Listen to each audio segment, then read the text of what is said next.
Hi, I'm John Sebastian A. Quintanar, and today I'll be demonstrating on how to take your blood pressure. To be skillful and tactful in taking your BP, you should have these three.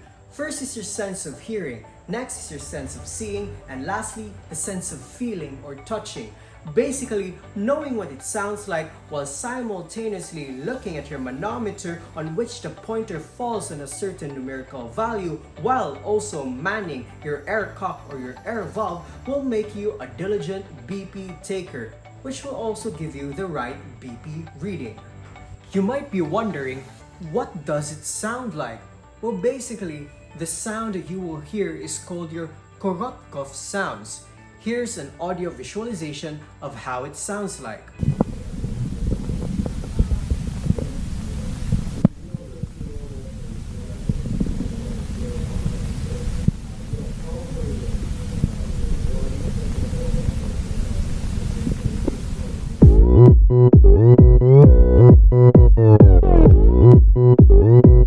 I'm just kidding.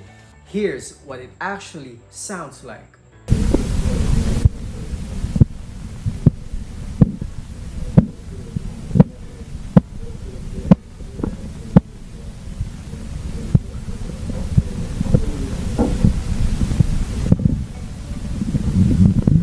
Knowing what it sounds like is the top one foundation in getting that right blood pressure reading. So, the first sound or the first Korotkov sound that you may hear after deflating your cuff is called the systolic value or the upper number. It will continually or you will continually hear it until it fades away. So you should also take note on the last sound that you will hear because that is what we call the diastolic value or your lower number. Now let's begin. First, have the client stand, sit, or lie down as preferred.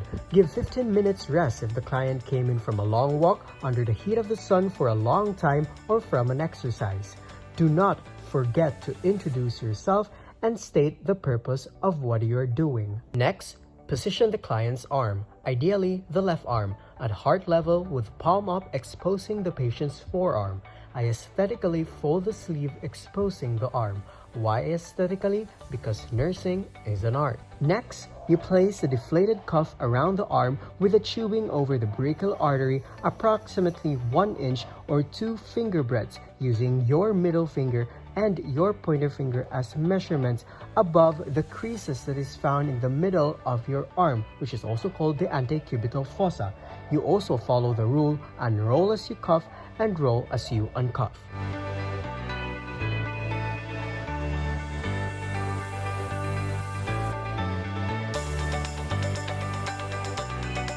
After, you make sure the gauge is easily visible and registered at 0 level.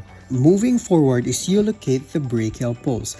Basically, the brachial pulse or the brachial artery is located at the upper arm part or below and beside your antecubital fossa or the creases that is found on the middle of your arm. So make sure that you feel the brachial pulse inside or the part of the arm that is facing towards your client or your patient's body.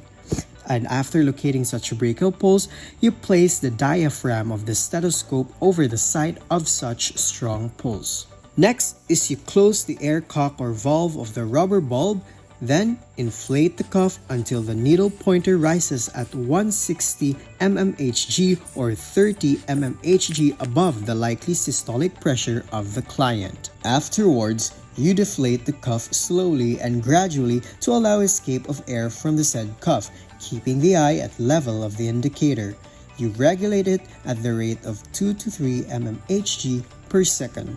While regulating, you should listen for the first distinct sound. Note the level of the needle pointer, then this will be your systolic pressure. You continue deflating the cuff slowly. However, this episode, you can still hear the continuous Korotkov sounds. You note the level of the needle pointer when the last distinct sound is heard just before it fades off. This is now known as your diastolic pressure. After the last sounds fade off or the sound has completely disappeared, you rapidly deflate the cuff to full 0. So if it is necessary to recheck the reading, you should wait 30 seconds to 1 minute before doing so. Since you're basically done taking your patient's BP, you will now proceed on doing your aftercare. So you roll the cuff as you unwind it off the client's arm. You also unfold the client's sleeve.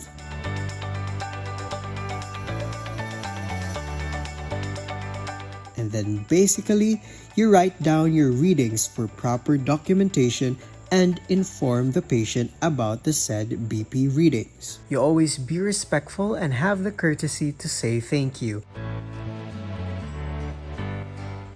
And that's it, and I hope you've learned a valuable lesson today. Thank you and have a great day ahead.